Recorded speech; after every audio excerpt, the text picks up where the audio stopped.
just want it. Can you see myself? Can you see myself? Can you see myself? Stands as a terrifying monument to one of man's first attempts at the humane punishment of criminals. When it opened nearly 170 years ago, it was hailed throughout the world as an architectural marvel and a model for prison reform.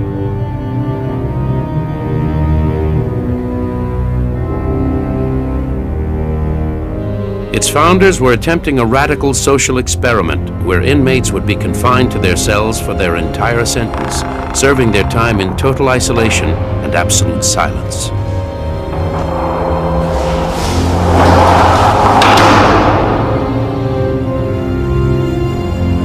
The sinners would be left only with a Bible and their inner thoughts, free to return to their innate goodness.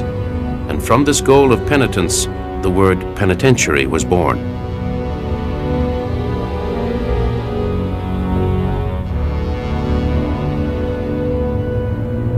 But over time, idealism collided with reality, and Eastern State evolved into a nightmarish holding pen for notorious names like Al Capone and Willie Sutton. It became the scene of daring escapes, bloody riots,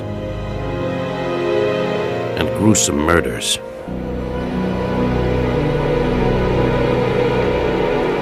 If you come in and you kept your nose clean and didn't do this and didn't do that, you had no problems. But if somebody told me what they're going to do to me, I say, sorry, buddy, I come from the same neighborhood as you. I'll break every bone in your... And I meant it. They'll try to act like tough guys. And I used to say, don't put your gorilla suit on. Because if you try it, you got to wear it all the time, and I don't think you're that bad. There's a lot of bad people in here that will knock your head off in a minute if you jump in their face. They had blood all over the place. They had blood in this corner, the walls were covered with blood. The floor, the wall, and all, the yards were covered with blood, and they wouldn't wash it down for 3 or 4 days to make sure everybody saw the blood. But despite all the problems, Eastern States leaders always maintained their good intentions and struggled to strike a balance between reform and retribution, between punishment and brutality,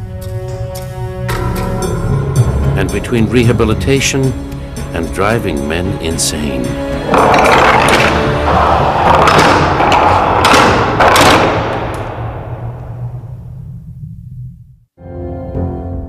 The humane punishment of criminals. Until the 1700s, the concept was of little concern. Punishment of lawbreakers usually consisted of public humiliation, banishment, mutilation, torture, or the gallows. The idea of serving time as punishment had not yet been developed. Jails were filthy holding pens for criminals waiting to be tried or to receive their punishment. All types of criminals were thrown together in these dungeons, making jails schools for vice, where petty criminals learned from the hardened inmates. Little provision was made for the care and feeding of convicts, and disease was rampant. Typhus, or jail fever, was a common killer of prisoners. When these prisoners were brought to court, they infected juries and judges and the police. And so there was quite a bit of alarm. And the thrust now was to clean up the prisons. The man often called the father of prison reform is the Englishman John Howard. In the 1770s, he toured Europe's jails and called for cleaning up the prisons. He concluded that it is essential for all prisoners to have separate rooms for hours of thoughtfulness and reflection. However, while inspecting a jail in Russia, Howard too contracted jail fever and died in 1790.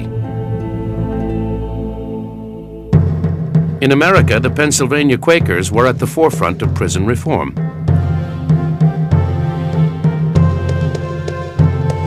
Colonial Governor William Penn had himself been imprisoned in England for his religious beliefs. He dedicated himself to creating a more humane method of punishment by imposing prison sentences and eliminating the death penalty.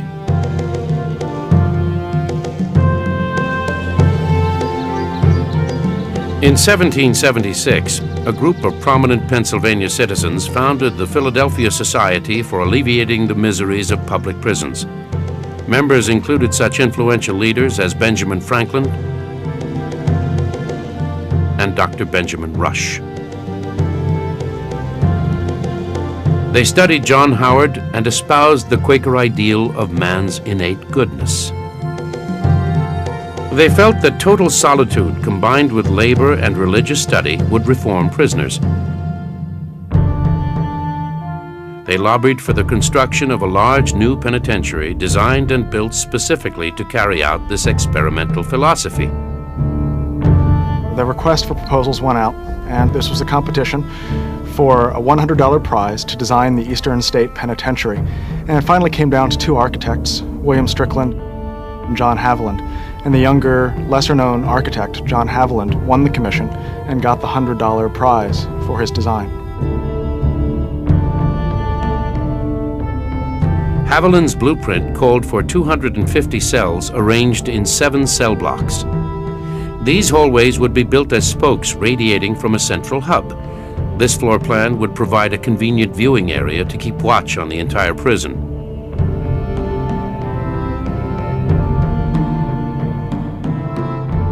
The cornerstone was laid on May 22, 1823, on a site known as Cherry Hill, about 2 miles outside the city.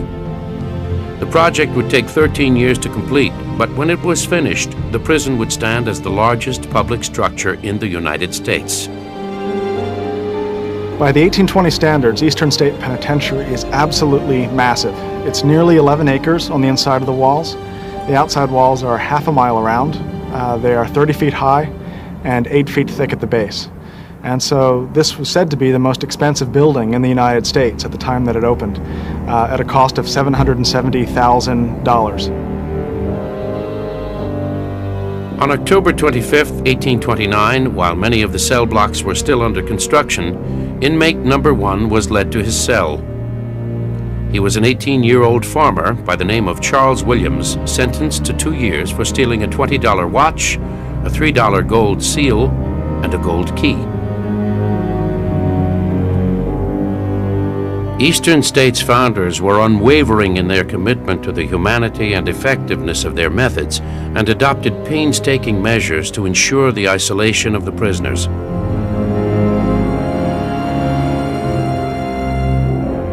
When a new inmate arrived, a black hood was placed over his head and he was led to his cell.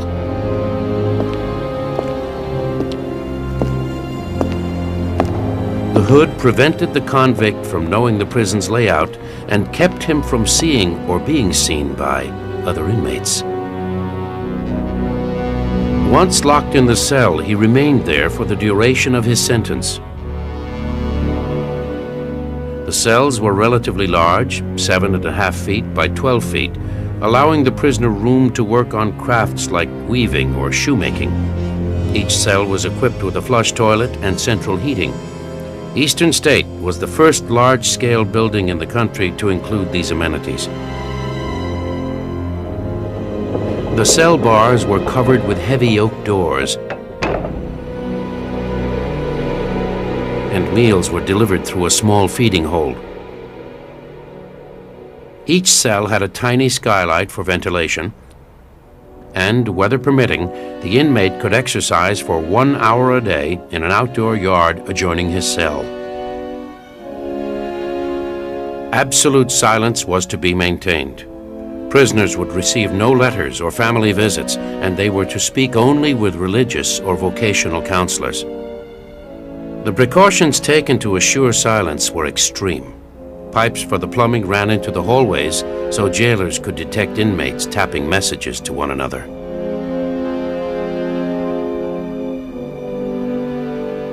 Guards were instructed to wear socks over their shoes to keep their footsteps muffled, and the food carts all had leather padding on their wheels. The jailers only allowed inmates to exercise in alternate yards, so there could never be communication with the prisoners in the next cells.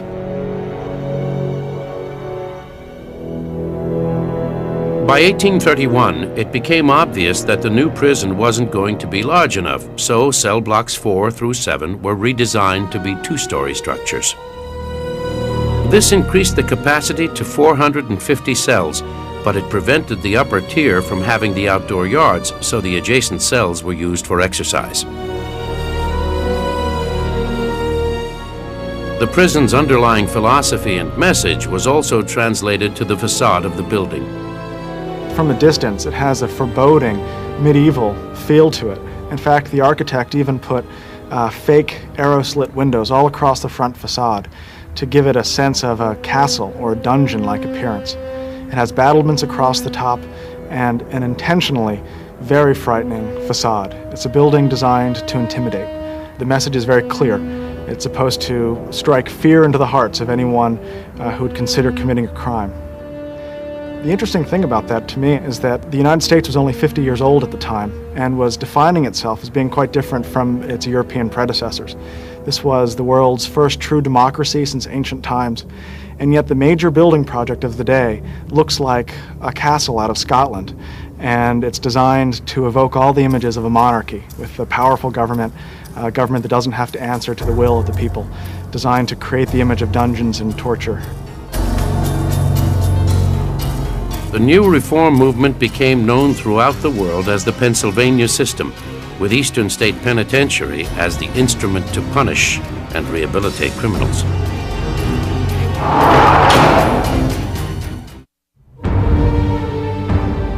During the first 4 years of operation, more than 200 inmates were admitted to Eastern State. The most common offenses were larceny, burglary, and horse theft.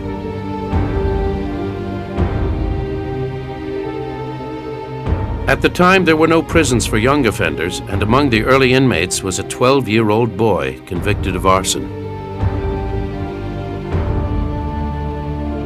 Also included with the first inmates were 4 women convicts. The penitentiary would continue to house female prisoners until 1923. We have also at least 2 different documented stories of babies being born here. And they were allowed to stay with their mothers for a period of time. And then both of them were sent home with other female prisoners until mother completes her sentence.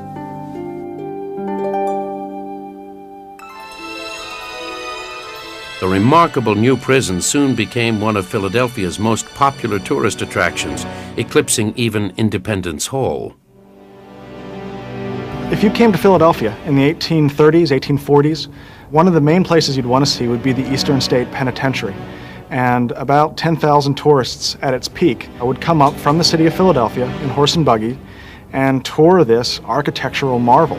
People wanted to see the building for its scale, for its revolutionary mechanical systems, and for this new system of holding inmates in isolation. In 1842, a young Charles Dickens embarked on his first trip to America. He said the 2 things he most wanted to see in the United States were Niagara Falls and Eastern State Penitentiary. Dickens toured the prison and was allowed to interview inmates.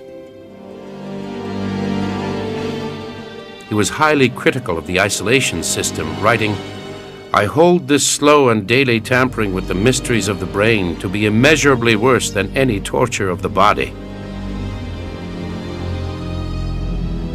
The prison supporters were outraged at Dickens' accounts and were quick to point out the inconsistencies in the stories of inmates he interviewed. One prisoner who Dickens claimed had been damaged by the system later wrote a book of poetry and proudly proclaimed, "I regard my confinement at Eastern State to be the happiest event of my life. It has improved my mind and made me better at heart. Whatever reformation my imprisonment may have produced can be attributed to the separate seclusion from evil example."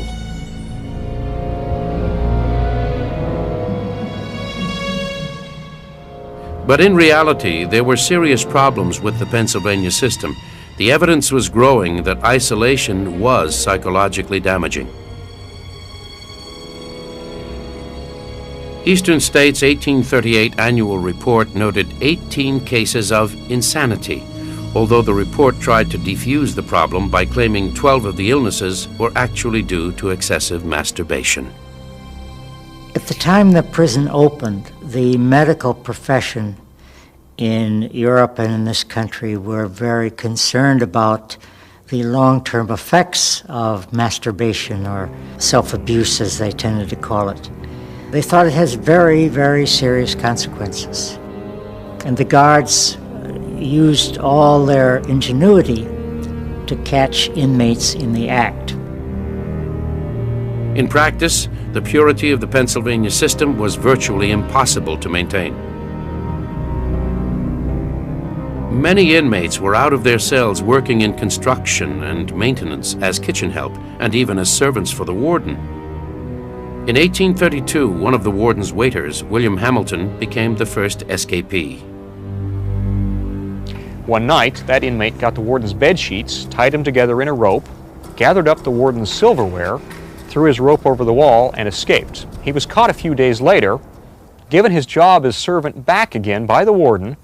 A few weeks later, he did the exact same thing, escaped again with the bed sheets over the wall and the warden's silverware again. He was also caught that time too. The prison was also rocked with scandal from the start.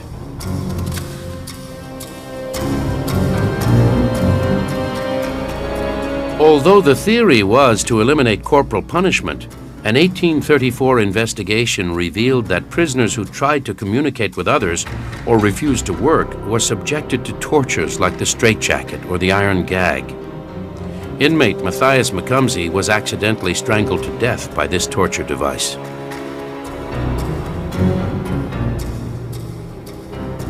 The investigation also revealed wild parties with heavy drinking in the administration building. These raucous events were disguised as quilting parties. Accusations centered on Mrs. Richard Blunden, the wife of a guard.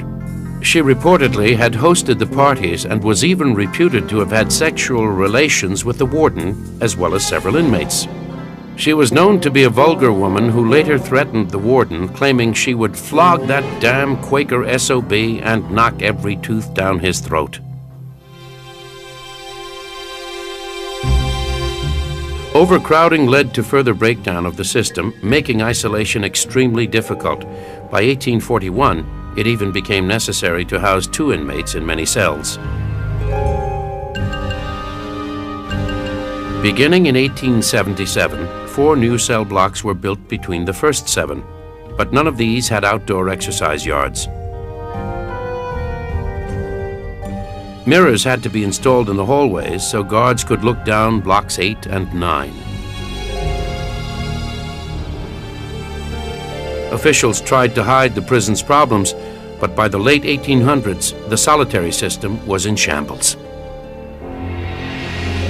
Meanwhile, a rival prison system was gaining worldwide support. New York State's Congregate or Auburn system, named after the prison that first introduced it. It also demanded silence, but inmates were allowed out of their cells to work in factories. Although these prisons relied on brutality to maintain control, they were less expensive to build, and their factories generated substantial income. By the turn of the century, Eastern was still officially an isolation prison, but they too were adopting congregate methods.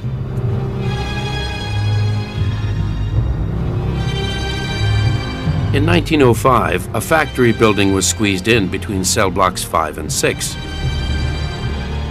Eventually, Block 4's exercise yards were enclosed to create a group mess hall. The Pennsylvania system had been disintegrating for decades, and finally, in 1913, it was officially abandoned.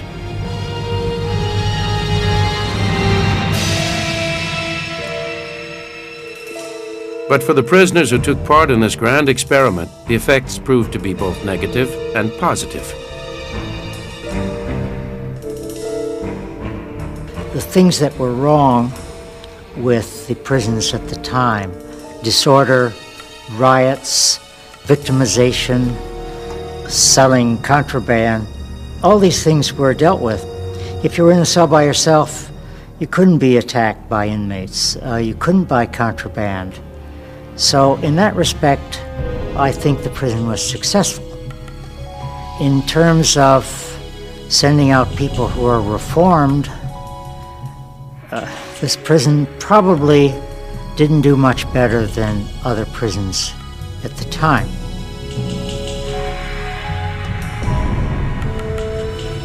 Eastern State Penitentiary would now be forced to redefine itself and find a way to become more like other prisons while furthering the idealism that had inspired its founders.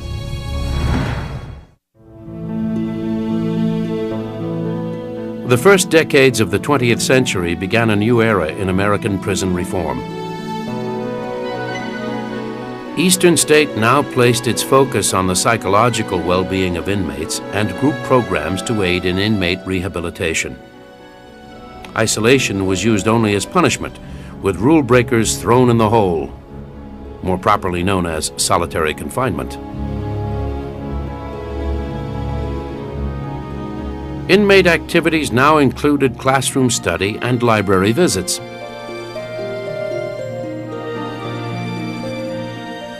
The prison orchestra was established, and for the first time, religious study was allowed outside the cells. And of course, there was group recreation, even including an inmate baseball league.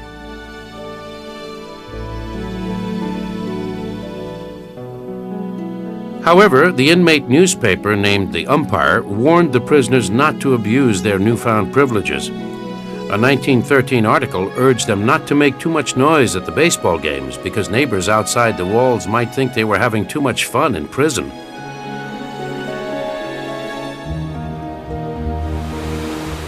Products and crafts the prisoners manufactured in the new industrial shops were sold to the public, and the inmates were allowed to keep the profits. A lucrative market was created for items stamped "Convict Made."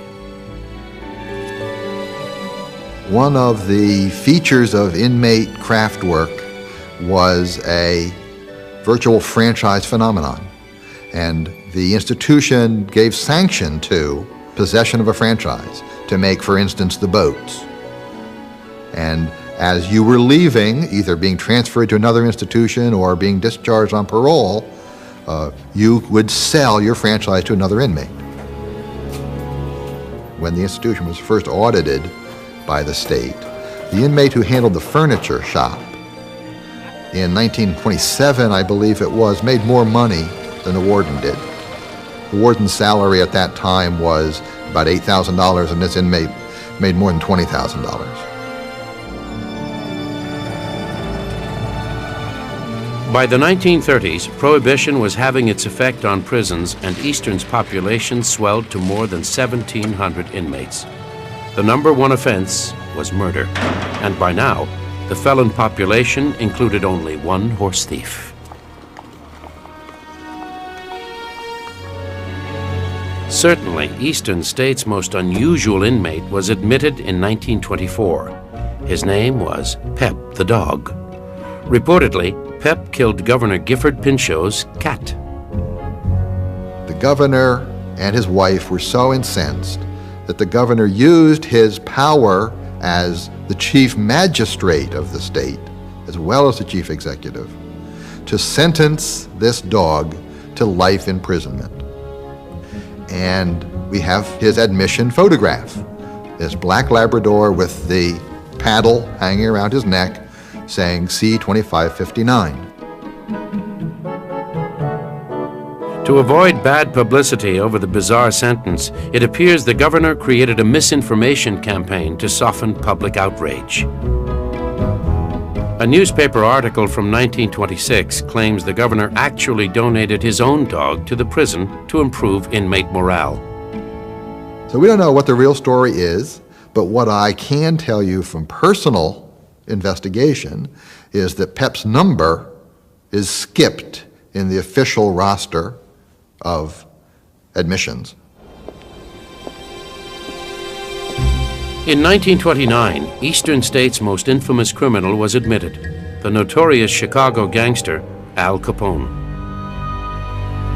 Reportedly, Capone arranged to have himself arrested to hide out in prison after the St. Valentine's Day massacre. He and his bodyguard, Frank Klein, were picked up on a concealed weapons charge and sentenced to a year in prison. At Eastern State, they received unusually special treatment. Capone and Klein were given neighboring cells in an open area of the prison called Park Avenue. These were large cells with 2 skylights each. Reportedly, Capone's door was rarely locked. He was even allowed to decorate his cell with expensive amenities. As far as we know, no one ever took a photograph of Capone's cell. However, a journalist from the Philadelphia Public Ledger came in and wrote a story about Capone's cell. And he describes Capone's oil paintings on the walls, and antique furniture, and a large oriental rug on the floor, and a cabinet radio. And Capone liked to sit in the cell and listen to waltzes on his radio while he was here. We know from prison records that he donated funds to the athletic department, bought team uniforms. At one point, at a boxing match out in the yard, he and the warden appeared together in the ring, and the warden thanked him for all of his generosity. On December 21st, 1929, Al Capone was released to return to Chicago and the crime empire he had left behind. Like all prisons, Eastern State had to deal with numerous escape attempts.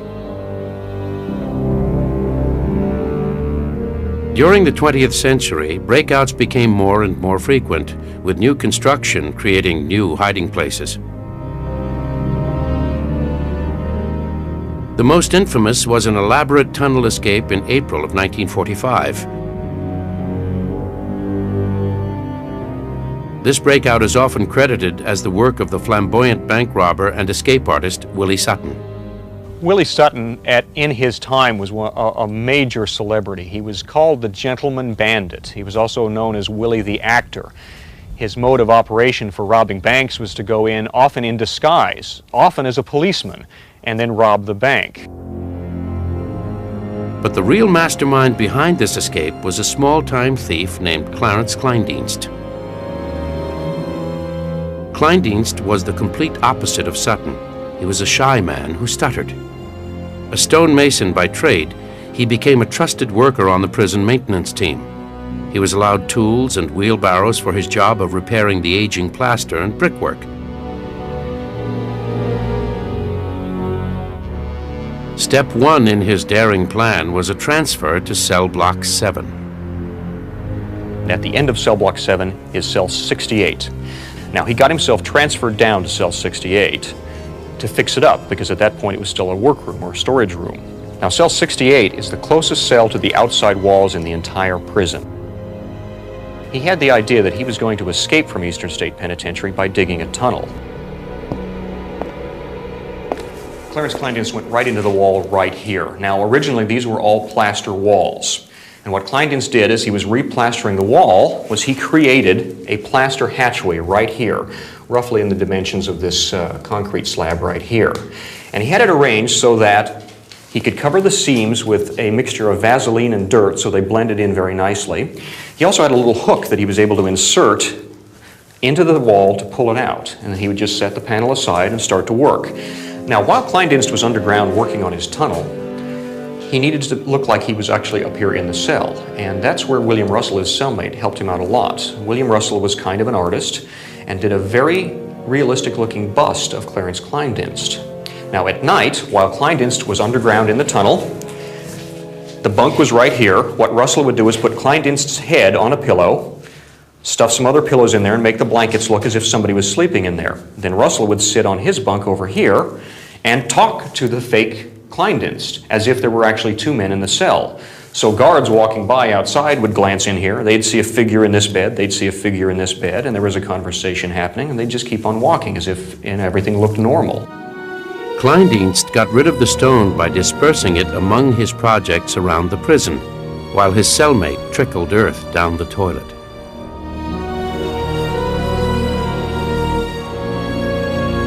While Kleindienst toiled underground, the two inmates in the neighboring cell, Freddie Tenuto and Bocci Van Sant, stood guard. Progress was excruciatingly slow, but for 18 months, Kleindienst persevered. He rigged the tunnel with electric lights and shored it up with wood. Cell 68 was searched numerous times, but the tunnel was never found. It eventually stretched over 100 feet. Finally, around midnight of April 21st, Kleindienst broke through the ground on the outside of the wall. He rushed back to the cell and told Russell it was time to make the break. They would have a night's head start on the guards. But Russell refused to leave without Tenuto and Van Sant. So Kleindienst, why we never know, stays too and waits till the next morning. Meanwhile, Willie Sutton had suspected a breakout was being planned, and he demanded to be let in on the escape.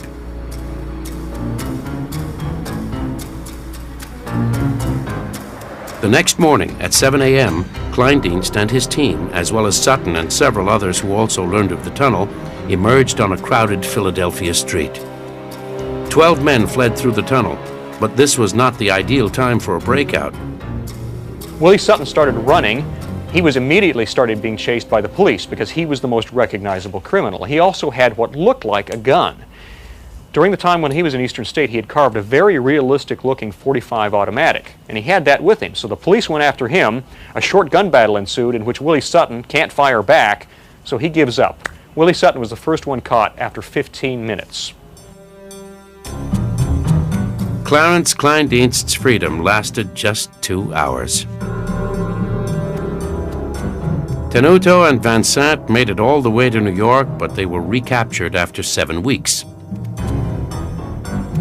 Eventually, all of the inmates were brought back to Eastern State Penitentiary.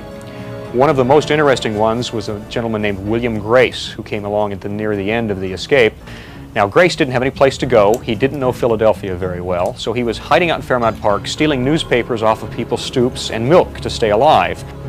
He couldn't go anyplace. He couldn't get out of town, so he actually walked back to the prison at 5 in the morning and knocked on the front door and asked to be let back in.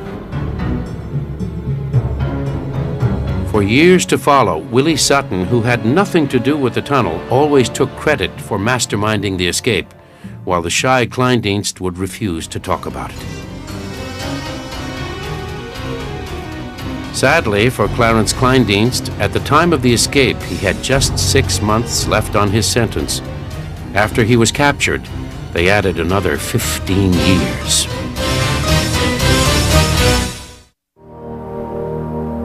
Many years had passed since Eastern State had sat alone on the hill, miles outside of Philadelphia. For the residents surrounding the walls, the prison had become part of the neighborhood. Tom Finn grew up in the shadow of the prison and signed on as a guard in 1957. Many of the inmates he guarded were once his neighbors. When I come in, there was 9 guys that I knew that I either knew them or I run with their older brothers. But one thing I made clear, ask for nothing and you get nothing. I told them, I didn't put you in here, you put yourself in. I leave after 8 hours. We used to call the cell block officers by their first names, and they didn't resent it. And they knew our family problems, they knew everything about it. They knew us personally, as a result, they gave us a lot of leeway. For the people who worked here, the prison always felt different from other institutions, more humane, more respectful. But Eastern was still a maximum security prison, and there was no shortage of violence. Richard Griffin started as a guard in 1953. He was also a local boy who made use of his street savvy in his work. I was concerned, never frightened. And I had one inmate tell me one day, he says, I'm going to break every bone in your body. I said, how are you? I said, guess where I come from? I said, right outside the wall. and I'll break every bone in your body twice. You got that? He turned and walked away and never spoke to me, or I spoke to him since. When we walked the cell block, the only thing that distinguished us from the inmate was our uniform. We carried no clubs, no weapons, or any of that, because if you got down the end of the block, it could be used against you. The inmates could jump you and use the club or a gun against you or anything. These are only some of the items that was confiscated. This here is a piece of steel sharpened down, but anything that was a knife or anything resembling that was always what they called a shank. This is a pair of scissors that was separated and taped to do some good damage. And the case is made out of a belt that they had for their pants. This was a nail that was bent and sharpened to a point with tape, and this acted as a handle, but where they could hold it and jab. This is a zip gun. It's a homemade job and a leather pouch.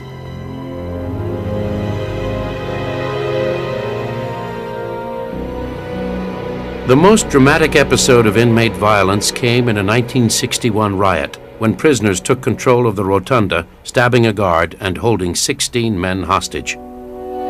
That happened on 8 Block. A guy wanted to pass a guitar to another inmate. Any officer opened up the cell, being a nice guy, to let the guitar in, and they pushed him in the cell, took the keys off him, and started opening all their buddies' cells. And then they just stormed the center. State troopers were sent in to crush the uprising. State troopers were terrific. That's by the way I'll put that. They didn't take no lip, no nothing. I was here. I was on 8 Block at the time. The troopers were extremely rough. They can remember they had the batons this long, and they were cracking heads, and indiscriminately. Anybody out of the cell was considered in a riot. They had blood all over the place. They had blood in this corner, the walls were covered with blood. The floor, the wall, and all, the yards were covered with blood, and they wouldn't wash it down for 3 or 4 days to make sure everybody saw the blood. As a lesson, just what happens.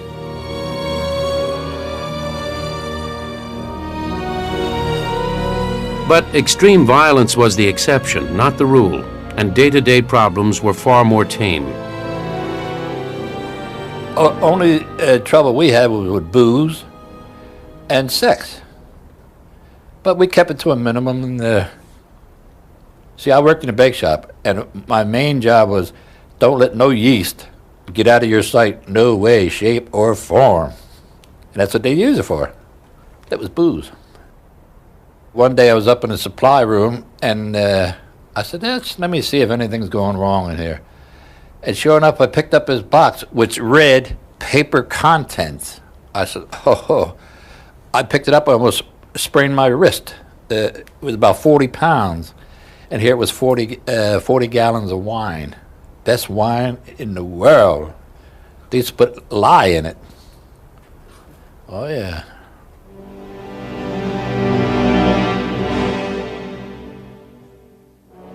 But perhaps the most difficult time at Eastern State, or any prison, was always in the first months when new inmates and staff were tested by the hardened convicts. Dick Fulmer was a 22-year-old social worker, and Eastern was his first prison experience. I was tested after 3 months here, and I was told that the inmate in the very last cell wanted to talk to me. So I walked back to the very last cell. I said, "You wanted to see me?" And he came up to the door and said, very quietly, in prison language, which I won't use, he said, "I want to have anal intercourse with you." And I went, blah, blah, blah, blah, blah, blah, and I got out of there. And all the way out from the very last cell, everybody knew what had happened, what he'd said to me. So it was always, woo, look at that walk. Hee, chicky, chicky, chicky, come on over here. You know, I'm next kind of thing. I was red as a beet and I was dying. I went straight to my supervisor. I said, do you know what happened to me? And I was in a panic. He said, Dick, there are two things you have to do right now. First is you have to realize that you're big and you're ugly, and it's taken them 3 months to get around to you. Were you better looking, they'd have gotten you the first week. Second is you got to go back there right now. You don't have to do anything, just show your face. Because if you don't go back there right now, you can never go back again, and you'll have to quit. You won't be effective in your job. So I went back. I have no recollection of going back. I don't know how far I went. I was just there. I'm sure it was just zip-zop. Let me out of here. But it was a test. The correctional system has yet to settle on a definition for humane punishment. Perhaps, ultimately, the inmates must define it for themselves. I read something years ago, I must have been a boy when I read this. 2 prisoners looked down through prison bars. One saw mud, one saw stars. I saw stars. I found humor in prison. I created humor in prison. I didn't walk around and hang dog, look, I'm in here, they caught me, I'm here, I'll pay my price.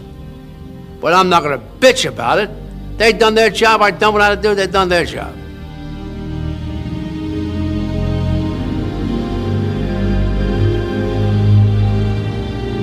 In 1971, Eastern State Penitentiary was finally closed. More than 80,000 men had served their time there, and its radial design had inspired 300 prisons throughout the world.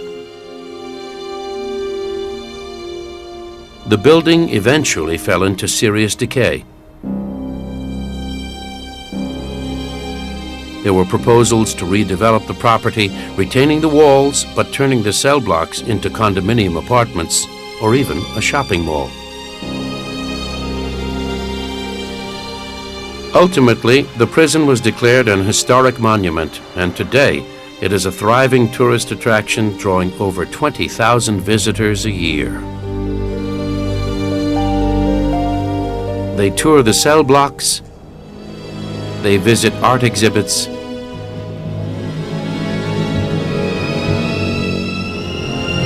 and they experience the legacy of a prison founded on humanity and good intentions.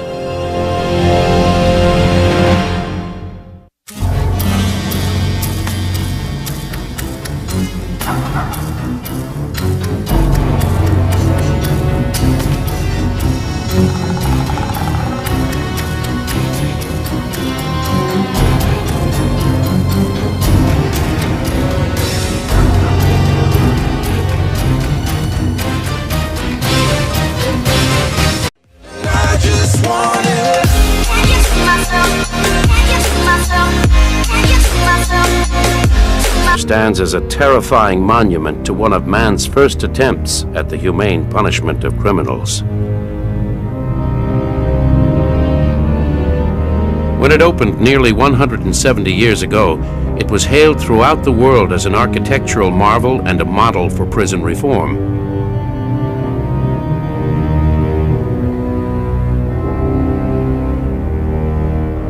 Its founders were attempting a radical social experiment where inmates would be confined to their cells for their entire sentence, serving their time in total isolation and absolute silence.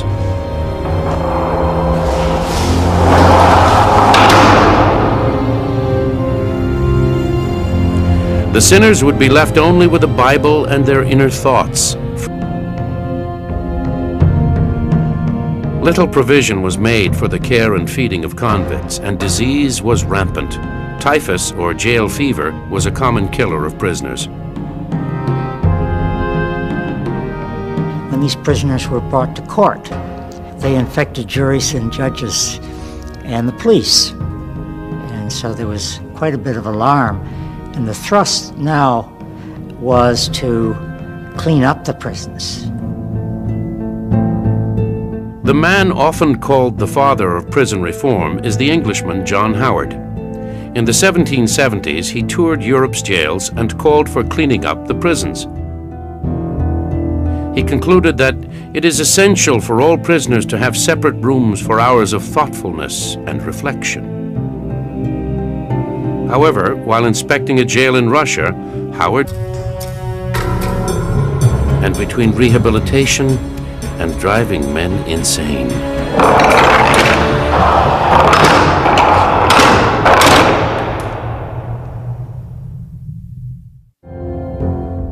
The humane punishment of criminals. Until the 1700s, the concept was of little concern. Punishment of lawbreakers usually consisted of public humiliation, banishment, mutilation, torture, or the gallows. The idea of serving time as punishment had not yet been developed. Jails were filthy holding pens for criminals waiting to be tried or to receive their punishment. All types of criminals were thrown together in these dungeons, making jails schools for vice, where petty criminals learned from the hardened inmates. I'll break every bone in your... And I meant it. They'll try to act like tough guys. And I used to say, don't put your gorilla suit on. Because if you try it, you got to wear it all the time, and I don't think you're that bad. There's a lot of bad people in here that will knock your head off in a minute if you jump in their face. They had blood all over the place. They had blood in this corner, the walls were covered with blood. The floor, the wall, and all, the yards were covered with blood, and they wouldn't wash it down for 3 or 4 days to make sure everybody saw the blood. But despite all the problems, Eastern States leaders always maintained their good intentions and struggled to strike a balance between reform and retribution, between punishment and brutality, free to return to their innate goodness. And from this goal of penitence, the word penitentiary was born.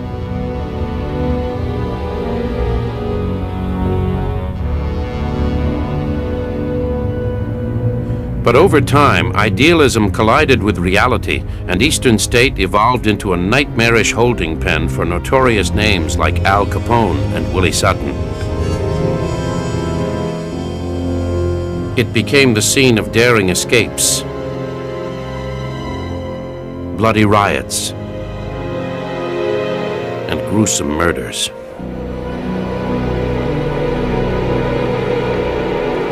If you come in and you kept your nose clean and didn't do this and didn't do that, you had no problems. But if somebody told me what they're going to do to me, I'd say, sorry, buddy, I come from the same neighborhood as you.